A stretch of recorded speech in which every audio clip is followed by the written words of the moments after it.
There is a moment in this journey where everything you've learned needs to be clarified, not expanded, not complicated, clarified. Up to now, you've learned how reactions form, how judgments create emotions, how distance creates control, how calm is trained, not gifted. But without this final distinction, all of that knowledge remains incomplete. Here it is. You are not your emotions. That may sound obvious, but most people don't live as if it's true. They say, I am angry, I am anxious, I am overwhelmed, I am hurt. And without realizing it, they fuse their identity with a temporary internal state. The Stoics saw this as the final trap, because the moment you say, I am the emotion, control quietly disappears. You stop observing, you stop choosing, you start obeying. But emotions were never meant to be identities. They are events. They arise, they pass, they change. You are the one who remains. This is why emotional control doesn't come from fighting feelings, and it doesn't come from suppressing them either. It comes from separation. The Stoics trained themselves to say, an emotion is appearing, but it is not me. A reaction is forming, but I am not required to follow it. A sensation is present, but it does not define my character. That small internal shift changes everything. When you observe anger instead of becoming it, anger loses authority. When you notice anxiety instead of merging with it, anxiety loses speed. When you see emotion as information rather than identity, choice quietly returns. This is not detachment from life, it is clarity within it. Most people spend their lives trying to feel better. The Stoics focused on something deeper. They focused on becoming someone who is not controlled by how they feel. And that is why this video exists. This is not a new concept.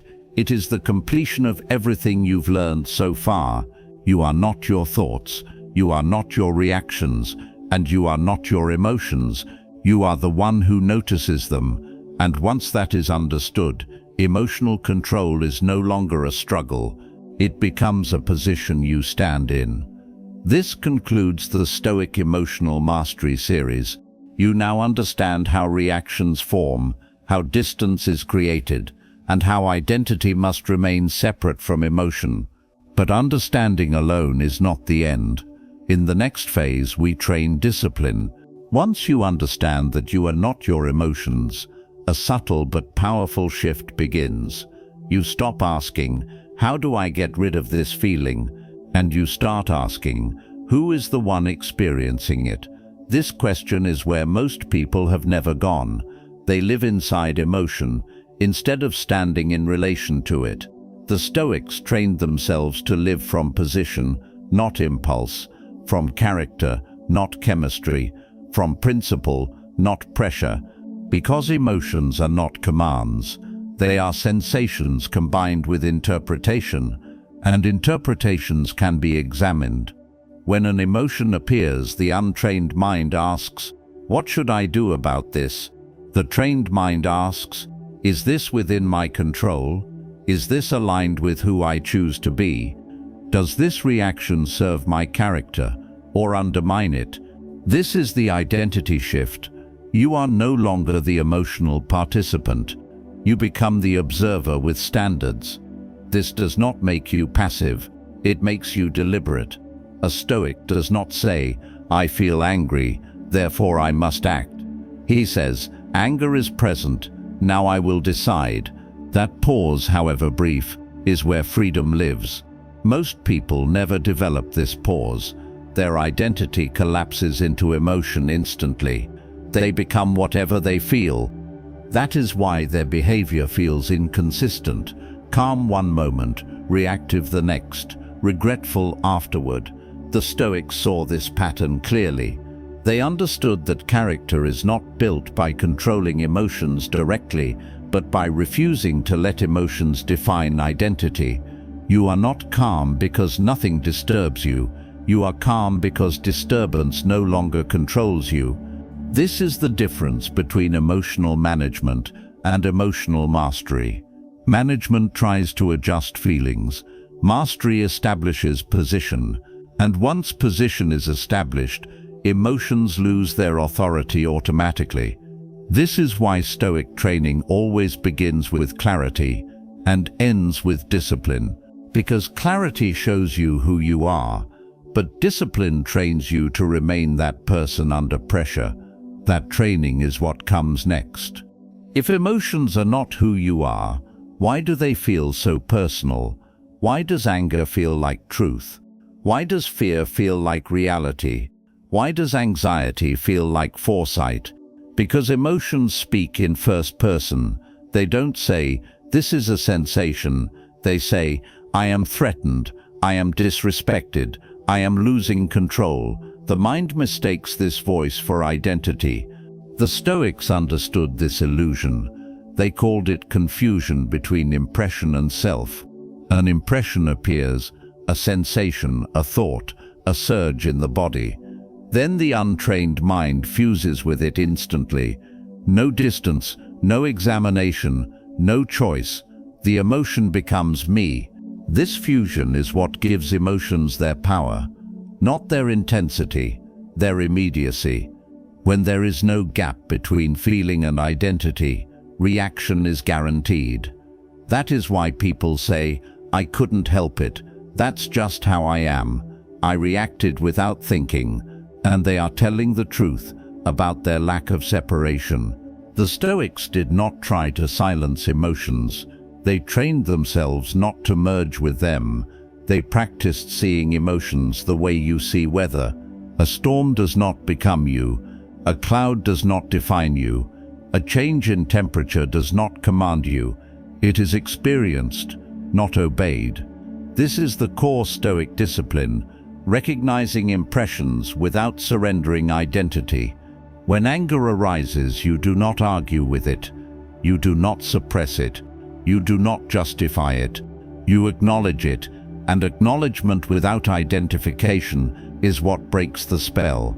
At first, this feels unnatural, even uncomfortable. Because the ego prefers reaction, it feels powerful, immediate, alive. But power without control is volatility, and volatility is weakness disguised as intensity. The Stoics chose something harder, steadiness. They trained themselves to remain themselves, even when emotion tried to claim authority. This is not emotional numbness, it is emotional literacy. You are learning to read emotions without being written by them. And once you stop being written by emotion, something changes. You stop living reactively. You stop apologizing for behavior you didn't choose. You stop being surprised by yourself. This is not the end of the path. It is the preparation. Because awareness alone is not enough. Separation alone is not enough. What remains is learning how to hold this position consistently. That is where discipline begins. At this stage, many people misunderstand what comes next. They think discipline means force, holding back, suppressing emotion, clenching control. That is not Stoic discipline. Stoic discipline is not resistance. It is alignment. You are not fighting emotion. You are training position. Once you see that you are not your emotions, discipline stops being exhausting. You no longer try to overpower feelings. You simply stop giving them authority. This is why discipline begins after clarity, not before. Without clarity, discipline becomes repression. With clarity, discipline becomes maintenance. Maintenance of identity, maintenance of standards, maintenance of direction.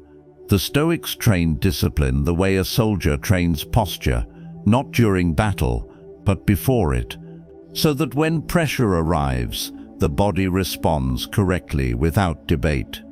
This is why Stoic calm looks effortless. It is not improvised, it is rehearsed. Discipline is not something you summon in the moment. It is something you build beforehand, through daily restraint, through deliberate pauses, through choosing principle over impulse in small moments that no one sees. Each time you do this, you reinforce a simple truth. I decide who I am before emotion decides for me. This is not dramatic. It is quiet, repetitive, unimpressive, and that is why it works. Most people want intensity. Stoics wanted reliability. They did not ask, "How do I feel right now?" They asked, "How does a person of character respond?" That question removes emotion from the center without denying its existence. You still feel. You simply no longer follow. This is the difference between reacting and responding, between impulse and discipline. And once this difference is understood, training becomes possible. Not motivational training, not inspirational training, actual discipline training. And that is exactly where this path is leading. At this point, something fundamental should be clear. You are not broken, you are not weak, and you are not controlled by emotion. What you experience as loss of control was never a lack of strength. It was a lack of separation. Throughout this series, you've seen that emotions are impressions, not identities, signals, not commands, experiences, not authorities. You've learned that reactions are learned, that fusion with emotion is optional, and that calm is not the absence of feeling, but the presence of position. This is where the emotional control phase ends, not because emotions disappear, but because they no longer define you. From this point forward, the question is no longer, "Why do I feel this?"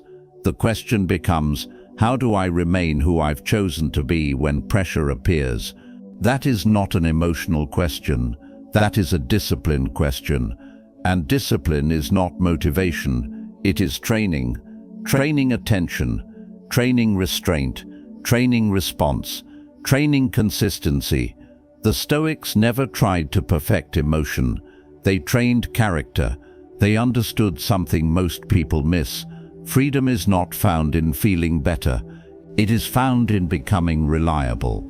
Reliable under insult, reliable under uncertainty, reliable under stress, reliable under desire. This reliability is built, not imagined, not hoped for, trained. This video completes the emotional foundation. Everything that follows builds discipline on top of it. If you've followed this path carefully, you now have the clarity required to train correctly. But clarity alone is not enough. And that is where we go next. In the next phase, we train discipline, the ability to apply this understanding when emotions are loud, pressure is high, and life does not cooperate. That is where Stoicism becomes unshakable,